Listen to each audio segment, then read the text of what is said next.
My name's Kevin Jenkins. I'm the Urban Forestry Supervisor for the City of Valdosta, or the City Arborist. Today I want to show you what to do with your seedlings after you received it. So when you receive your tree seedling, it's going to look basically like this. It's going to look like a dead little twig with a few roots on it. I promise you it's not dead, it's still alive, and it's going to do good. You follow a couple simple steps and your tree should thrive, and we'll have a greener, happier, healthier Valdosta. So the first thing I would suggest is getting to know your tree.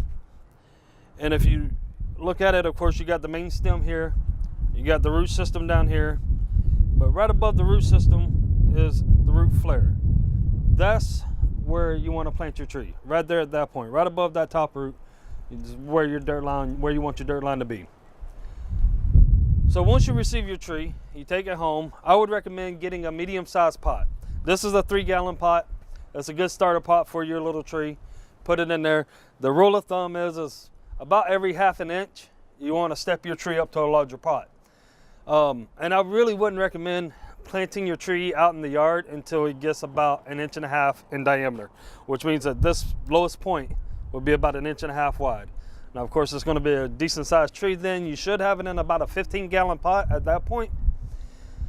And that's when you should think about putting it in the yard or where you want to place it and where you want it to be permanently. So for right now, I'll show you. Just get you a medium-sized pot. 3 gallons is perfect.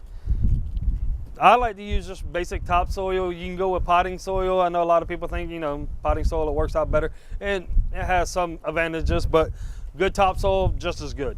So you get your pot, fill it up about 3/4 of the way, a little better than 3/4 with good topsoil. It doesn't have to be clean necessarily. It could have some organic material in there. That's fine. It's just going to be food for the tree later on. And you want to dig your hole. Fun part, we get to play in the dirt. Dig your hole down about the same depth as the roots of the tree. Once you place the root system of the tree in the hole, just cover it in. Pack it in nice and tight. Try to keep the tree towards the center of the pot the best you can. If it ends up to more to one side or the other, it's fine. Don't worry necessarily too much about this main stem being straight up and down. It's a tree. It's going to have some flaws. It's going to have some bows. It's going to have some bends. It will correct itself over time. Put it out into a nice sunny space, and it will eventually grow straight up towards the sun. Not that big of a deal. The one thing you want to make sure you do is when you put it in the pot, have the dirt right up to the root flare, right there above those roots, and have that root, the first part of the stem pointing straight up. If you can get the first part of the stem pointing straight up, the rest of it will correct itself over time. So once you got the tree in the pot,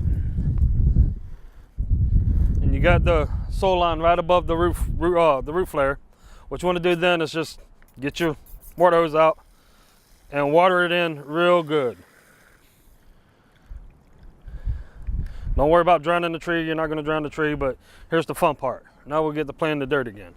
So once you've done that, just reach in and pack the dirt in around the tree. You'll see the tree moving.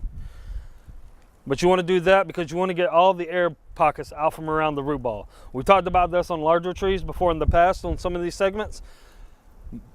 Getting all that air out from around the root ball is critical. That is the main thing you really want to do.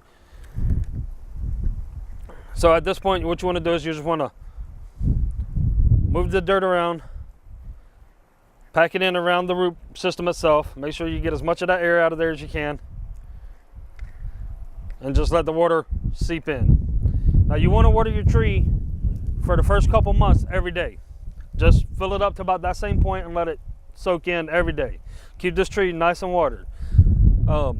Right now we're getting ready to start moving into our spring season, so the trees are going to start waking up, and it's going to need a lot of water. It's going to need a lot of nutrients. It's going to need a lot of energy.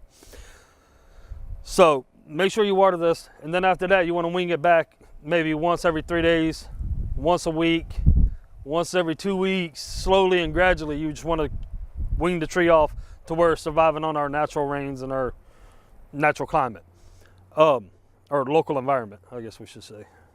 So just wing it back until it's living off of the rain we naturally get in our local environment. Do this, and it'll take probably about a year before it gets ready to be moved up again. But in about a year or so, you'll see that the tree is much bigger, much larger. And then you want to move it up, depending on species. The time frame could vary a little bit. You want to move it up into the larger pot. Once you think it's big enough and it can survive on its own, like I said, I recommend 1.5 inches. Then you can put it out in your yard in its permanent location.